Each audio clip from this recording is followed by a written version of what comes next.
Assalamualaikum, welcome back to Education Sites Pakistan YouTube channel, and this is my Nasir, your host, and I'm back with a video on Bahria college January 1. So Bahria college Karsaz जो कि main branch है बहरिया college की, उसका phase 1 के admission हो चुके हैं and उसका बहुत अच्छा फीडबैक मिला यार. और जनवरी 1 के अब लैंड अप है 31 मई को. फाइनली उनका एंट्रेंस टेस्ट है 25 को आई गेस के एडमिशन की रजिस्ट्रेशन की डेट कंप्लीट हो रही है. तो कुछ बातें हैं जो रिमाइंड कराना चाहता हूँ and I just have to tell you guys कि फ़ाइनल आपके 10 दिन है.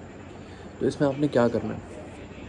अब बेसिकली सीन ये है कि स्टार्टिंग फ्रॉम द इंट्रोडक्शन मैंने पहले भी बताया हुआ है कि बहरिया कॉलेज जनवरी 1 बहुत अच्छा कॉलेज है एंड अब बहुत इंप्रूवमेंट आ चुकी है due to the principle of कारसाज शिफ्टिंग टू द जनवरी 1. सही है, जो कारसाज के प्रिंसिपल थे वो जनवरी 1 में आ गए और उसकी वजह से काफ़ी इंप्रूवमेंट आई है क्योंकि कारसाज एक बेंचमार्क कॉलेज है जो कि एक ट्रेडमार्क है, समझ लें कि इट इज़ लाइक. सही है, तो जनवरी 1 में भी मतलब जनवरी 1 और कारसाज का हमेशा कंपटीशन रहता है. तो कारसाज हमेशा ऊपर आता है, लेकिन जनवरी 1 ने पिछले साल बेस्ट बहरिया कॉलेज का अवार्ड जीता था एक दफ़ा. अभी दोबारा से कारसाज बन चुका है. So you have to think beyond the circumstances. For example कि अभी आपने जो तैयारी करनी है, सब मतलब मैं बात करना चाह रहा हूँ कि आपने जो तैयारी करनी है, टेस्ट आपने जो देना है कारसाज और इसमें थोड़ा सा डिफरेंस है. टेस्ट जो बनाती है पीछे से बन के आता है, it is not made in the college मेरे ख्याल से, लेकिन हो भी सकता है कॉलेज में बनता हो. तो बेसिकली एंट्रेंस टेस्ट जो होते हैं ना वो कॉन्सेप्चुअल बेस्ड ही आते हैं हर जगह के. कोई भी सब्जेक्टिव बेस नहीं होगा, सिर्फ MCQs होंगे. Sample paper hasn't been shared. अगर सैम्पल पेपर शेयर हुआ है आपसे तो आई डोंट नो, अगर मुझे बता दीजिएगा. लेकिन अगर सैम्पल पेपर शेयर नहीं हुआ है तो कारसाज का ये फॉर्मेट था कि 25 MCQs ई सब्जेक्ट के थे, 4 सब्जेक्ट एक उसमें टेस्ट में एग्जामिन हो रहे हैं. 25 थे जो कि 100 बना रहे हैं. सही है, मे बी अगर डिफरेंस हुआ तो सिर्फ 20 हो सकते हैं इसमें, या कोई और नंबर होगा, या 30 हो सकते हैं, ऐसा कुछ हो सकता है.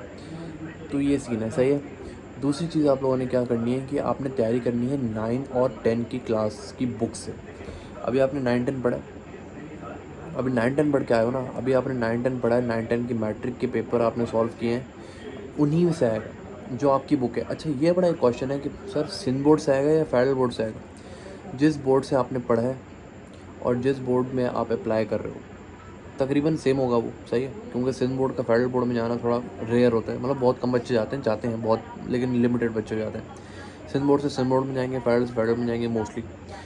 लेकिन फिर भी आप जो अपना कोर्स आपने पढ़ा है, जिस बोर्ड से पढ़ा है, उसी को रिवाइज़ करो. अब फॉर एग्जांपल मेरे पास एक बुक है बायो की बुक.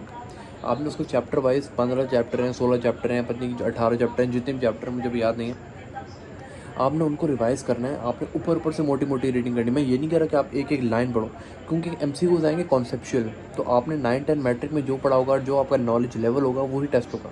कॉन्सेप्चुअल आएंगे. For example I am telling you, अब फॉर एग्जाम्पल बायो के MCQs आ रहे हैं, तो उसमें आपसे पूछा जाएगा कि what is function of phloem, what is the function of xylem, the process of dash the process of dash is called dash, the scientific name of this group class species animal is dash, plant का ये है वो है, parts of animal, parts of plant, parts of body. इस तरह के MCQs आएंगे. Physics में वैल्यूज़, न्यूमेरिकल्स नहीं आएंगे, मैं पहले बता रहा हूँ, न्यूमेरिकल्स नहीं आएंगे. और अगर आए तो सिर्फ एक स्टेप का आएगा. जैसे फॉर एग्जांपल V=IR है ना, ओम्स लॉ, तो V की वैल्यू गिवन नहीं होगी, IR की दी हुई होगी, तो आपने सॉल्व करना होगा दिमाग में. इस तरह का आ सकता है, इससे ज़्यादा कुछ नहीं आएगा. बाकी साइंटिस्ट के नेम, डिस्कवरीज, इस तरह की चीज़ें हैं. केमिस्ट्री में atomic numbers, atomic masses of elements, definitions, reactions के नाम, प्रोसेसेस के नाम, इस तरह की चीज़ें आएंगी.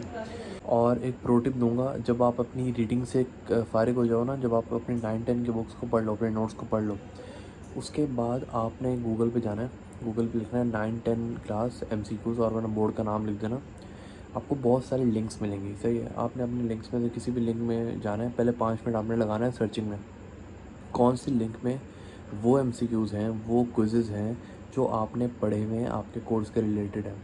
फॉर एग्जांपल आपने चैप्टर तो वो खोल दिया, लेकिन वो फेडरल की कोर्स में था, आप सिंध बोर्ड के स्टूडेंट हो तो आपको नहीं पता चलेगा. अगर आप सिंध बोर्ड के हो और फेडरल के MCQs आते तो आपको नहीं पता चलेगा. सही है, तो you have to search for 5 minutes. सही, 5 मिनट लग जाएंगे बस. ऐसी वेबसाइट मिल जाएगी आपको जिसमें से आपकी बुक से ही आया होगा. देन आप उनको सॉल्व कर लीजिए। उससे फ़ायदा क्या होगा, उससे फ़ायदा ये होगा कि आपकी जो प्रैक्टिस है वो भी हो जाएगी, और दूसरी बात, अगर कोई ऐसा MCQs होगा जो आपको नहीं आता वो आपको आ जाएगा।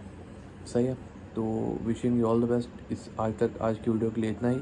कोई भी क्वेरी है तो आप इस नंबर पे रब्ता कर सकते हो, और wish all the best for wish you best of luck for the test. ठीक है, अल्लाह हाफिज़।